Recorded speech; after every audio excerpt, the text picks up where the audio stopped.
Messieurs, bonsoir. Soyez bénis au nom puissant de Jésus de Nazareth. C'est vendredi et c'est un plaisir pour moi de vous retrouver à cette première édition digitale intitulée Us et les vendredis. Le thème proposé à notre affiche ce soir tourne autour de la prière. La prière, c'est quoi? Le dictionnaire définit la prière comme une demande faite à titre de grâce et avec une sorte d'humilité, ou alors une demande adressée à Dieu en des termes courtois. Cette définition réduit la prière à une demande. La prière va au-delà d'une demande. La prière, c'est établir une relation personnelle avec Dieu. C'est passer du temps avec Dieu, lui ouvrir son âme, l'écouter et lui parler. Prier, c'est aussi communiquer. L'école de Palo Alto disait déjà, on ne peut ne pas communiquer. La prière nous met en ligne directe avec Dieu. Impossible de ne pas trouver de correspondant, ni de trouver une autre personne que notre Seigneur. Quand et comment prier? Dans le livre de 1 Thessaloniciens chapitre 5, le verset 17, la parole de Dieu dit, priez sans cesse. Dans Matthieu chapitre 6, le verset 8, la parole de Dieu dit que, mais quand tu pries, entre dans ta chambre, ferme ta porte et prie ton Père qui est dans le lieu secret. Et ton Père qui est dans les lieux secrets te le rendra. Si la prière est la manifestation de la puissance de Dieu, elle est aussi un service de Dieu où chaque chrétien est invité à se consacrer, et cela sans exception. La prière est un exercice certes difficile, car souvent il s'exerce dans l'anonymat, dans le secret d'une chambre, ne valorise pas l'individu. Mais ce qui compte, c'est que Dieu soit valorisé, qu'il approuve notre service, quand bien même il soit un service effectué dans l'ombre. Les grands hommes d'aujourd'hui sont ceux qui savent prendre du temps pour prier. Car l'enfant de Dieu à genoux voit plus loin que le plus grand des hommes. Si nous ne trouvons pas du temps de prier, cela veut dire que nous sommes plus occupés que le Seigneur ne le désire. Nos emplois de temps sont bien souvent surchargés par le travail, la famille, le loisir, etc. L'activisme, même religieux, peut nous faire perdre l'essentiel. Et l'essentiel, c'est la communication avec notre Père Céleste dans la prière. Revenons toujours à l'essentiel. La prière, sans laquelle toutes choses sont vaines. Il faut ici dissocier la vie de prière en deux pôles. La vie de prière à l'église et la vie de prière personnelle dans le secret de sa chambre. Elles vont de pair, ils sont indissociables et plutôt complémentaires. Que nous apporte la prière? La prière fait de l'enfant de Dieu un être avisé. Car celui qui veut la victoire dans sa vie à l'aube de cette année 2023 commencera bien évidemment par la prière.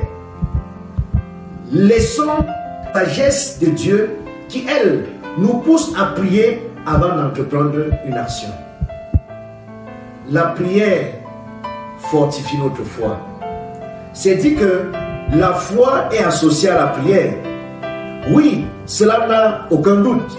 Déjà, nous savons que sans la foi, il est impossible de lui être agréable. Dit la parole de Dieu dans le livre d'Hébreux, chapitre 11, verset 6. La prière est donc une expression de foi. Elle exprime la foi de celui qui s'adresse à Dieu. La foi doit imprégner la prière, car c'est la prière de la foi qui sauvera le malade, nous dit Jacques chapitre 5, verset 15. Prier, c'est donc exprimer notre foi.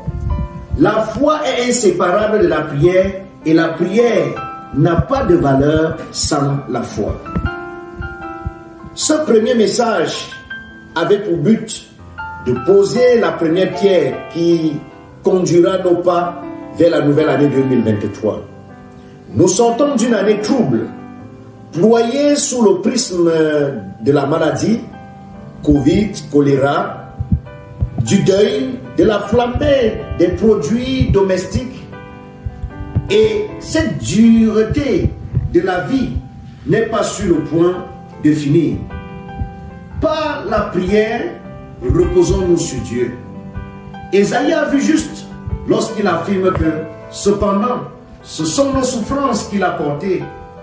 C'est de nos douleurs qu'il s'est chargé. Il a été blessé pour nos péchés, brisé pour nos iniquités.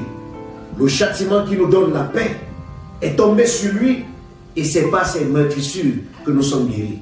Ésaïe chapitre 53, verset 4 à 7. Malgré les coups durs de la vie, Pierre nous encourage dans la première épître, au chapitre 5, le verset 7, de nous appuyer sur lui en ces termes. Déchargez-vous sur lui de tous vos soucis, car il prend soin de vous. Dieu ne tiendra pas cette promesse si nous ne communiquons pas avec lui. L'appropriation de cette promesse passe bien évidemment par la prière. Peuple de Dieu, chers amis, que 2023 soit pour nous une année de réveil, une année de connexion avec Christ, que le Saint-Esprit rende notre communication fluide avec le Père Céleste. C'est d'ailleurs ce vœu que je formule pour nous, et comme nous venons d'avoir ce petit message, je voudrais donc, par la prière, invoquer la puissance de Dieu afin que nos vies soient bénies.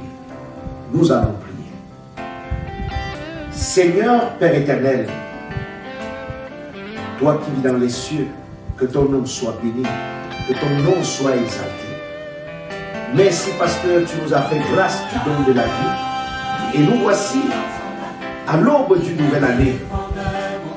Malgré les vicissitudes de la vie, nous reconnaissons que tu as intervenu.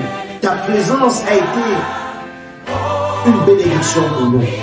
Nous sommes passés par des travers, mais tu as donné la grâce à chacun de s'en sortir.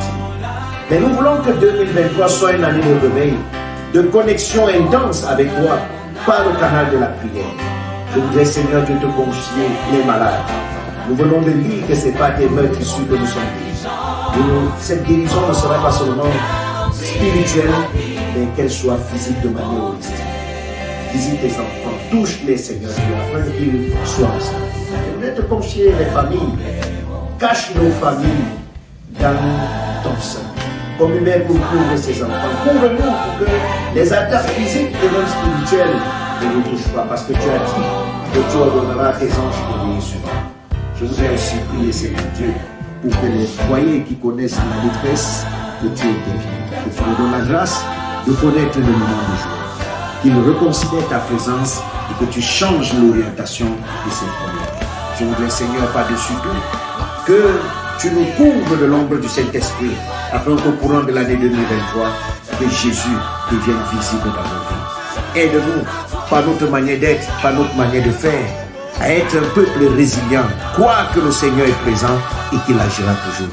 Que ta bénédiction se repose sur tous tes enfants. Au nom puissant de Jésus de Nazareth, nous avons prié. Amen.